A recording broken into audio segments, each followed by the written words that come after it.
بسم اللہ الرحمن الرحیم۔ انہوں نے نبی کریم صلی اللہ علیہ وسلم سے سنا، آپ نے فتح مکہ کے موقع پر مکہ مکرمہ میں فرمایا تھا کہ اللہ اور اس کے رسول نے شراب کی خرید و فروخت متعلق حرام قرار دے دی ہے۔ ہم نبی کریم صلی اللہ علیہ وسلم کے ساتھ مکہ میں 10 دن ٹھہرے تھے اور اس مدت میں ہم نماز قصر کرتے تھے۔ نبی کریم صلی اللہ علیہ وسلم نے مکہ میں 19 دن قیام فرمایا تھا اور اس مدت میں صرف نماز 2 رکعتیں قصر پڑھتے تھے۔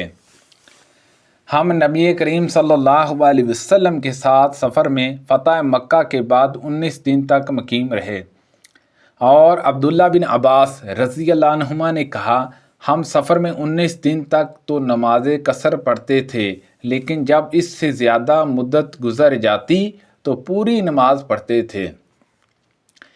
نبی کریم صلی اللہ علیہ وسلم نے فتح مکہ کے دن ان کے چہرے پر شفقت کی راہ سے ہاتھ پھیرا تھا۔ جب ہم سے ابو جمیل رضی اللہ عنہ نے حدیث بیان کی تو ہم سعید بن مصعب کے ساتھ تھے۔ بیان کیا، ابو جمیل رضی اللہ عنہ نے کہا کہ انہوں نے نبی کریم صلی اللہ علیہ وسلم کی صحبت پائی اور وہ آپ کے ساتھ غزوہ فتح مکہ کے لیے نکلے تھے۔ مجھ سے ابو کلب نے کہا، عمر بن سلمہ رضی اللہ عنہ کی خدمت میں حاضر ہو کر یہ قصہ کیوں نہیں پوچھتے؟ ابو کلب نے کہا کہ پھر میں ان کی خدمت میں گیا اور ان سے سوال کیا۔ انہوں نے کہا کہ جاہلیت میں ہمارا قیام ایک چشمے پر تھا جہاں عام راستہ تھا، سوار ہمارے قریب سے گزرتے تو ہم ان سے پوچھتے لوگوں کا کیا خیال ہے، اس شخص کا کیا معاملہ ہے۔ یہ اشارہ نبی کریم صلی اللہ علیہ وسلم کی طرف ہوتا تھا۔ لوگ بتاتے کہ وہ کہتے ہیں کہ اللہ نے انہیں اپنا رسول بنا کر بھیجا ہے اور اللہ ان پر وحی نازل کرتا ہے۔ جہاں اللہ نے ان پر وحی نازل کی ہے وہ قرآن کی کوئی آیت سناتے، میں وہ فوراً ہی یاد کر لیتا۔ ان کی باتیں میرے دل کو لگتی تھیں۔ ادھر سارے عرب والے فتح مکہ پر اپنے سلام کو موقوف کیے ہوئے تھے۔ ان کا کہنا یہ تھا کہ اس نبی کو اور اس کی قوم قریش کو نمٹا دو۔ اگر وہ ان پر غالب آ گئے تو پھر واقعی وہ سچے نبی ہیں۔ چنانچہ جب مکہ فتح ہو گیا تو ہر قوم نے سلام لانے میں پہل کی، اور میرے والد نے بھی میری قوم کے سلام میں جلدی کی۔ پھر جب وہ مدینے سے واپس آئے تو کہا کہ میں خدا کی قسم ایک سچے نبی کے پاس سے آ رہا ہوں۔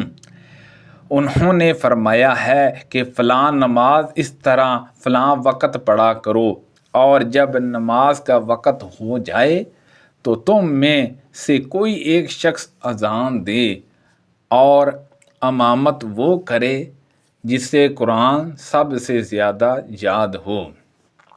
لوگوں نے اندازہ کیا کہ کسے قرآن سب سے زیادہ یاد ہے تو کوئی شخص ان کے قبیلے میں مجھ سے زیادہ قرآن یاد کرنے والا نہیں، کیونکہ میں آنے جانے والے سواروں سے سن کر قرآن مجید یاد کر لیا کرتا تھا، اس لیے مجھے لوگوں نے امام بنایا۔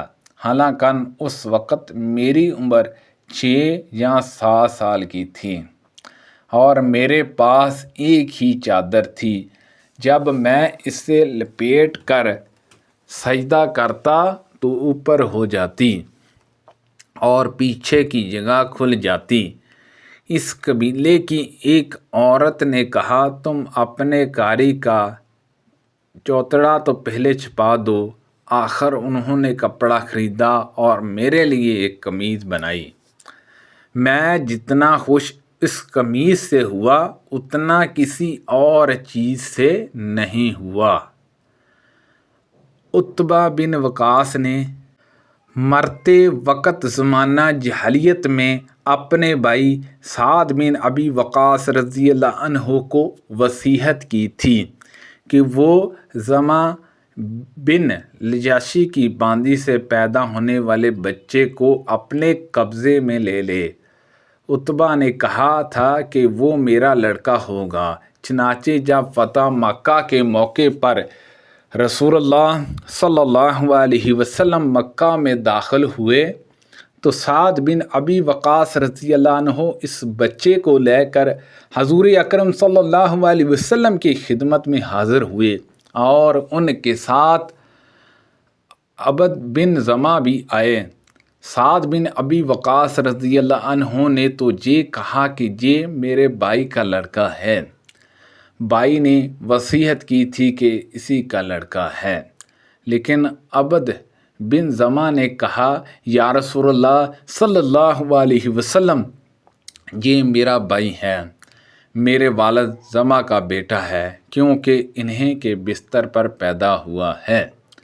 ان حضرت صلی اللہ علیہ وسلم نے زمع کی باندی کے لڑکے کو دیکھا تو وہ واقعی سعد کے بھائی عتبہ بن ابی وقاص کی شکل پر تھا، لیکن حضور صلی اللہ علیہ وسلم نے قانون و شریعت کے مطابق فیصلہ یہ کیا کہ اے عبد بن زمع، تمہیں اس بچے کو رکھو، یہ تمہارا بھائی ہے، کیونکہ یہ تمہارے والد کے فراش پر اس کی باندی کے باطن سے پیدا ہوا ہے۔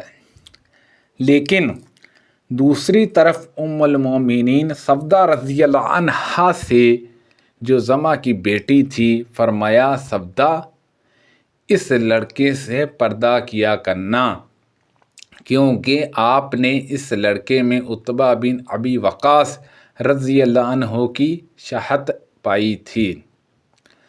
ابن شہاب نے کہا ان سے عائشہ صدیقہ رضی اللہ عنہا نے بیان کیا کہ رسول کریم صلی اللہ علیہ وسلم نے فرمایا تھا لڑکا اس کا ہوتا ہے جس کی جواریہ یا لونڈی کے پیٹ سے پیدا ہوا ہو اور زنا کرنے والے کے حصے میں سنگ ہی ہے۔ ابن شہاب نے بیان کیا کہ حضرت ابو ہریرہ رضی اللہ عنہ اس حدیث کو پکار کر بیان کیا کرتے تھے۔ غزوہ فتح مکہ کے موقع پر ایک عورت نے نبی کریم صلی اللہ علیہ وسلم کے عہد میں چوری کر لی تھی۔ اس عورت کی قوم گھبرائی ہوئی اسامہ بن زید رضی اللہ عنہما کے پاس آئی تاکہ وہ حضور صلی اللہ علیہ وسلم سے اس کی سفارش کر دیں کہ اس کا ہاتھ چوری کے جرم میں نہ کاٹا جائے۔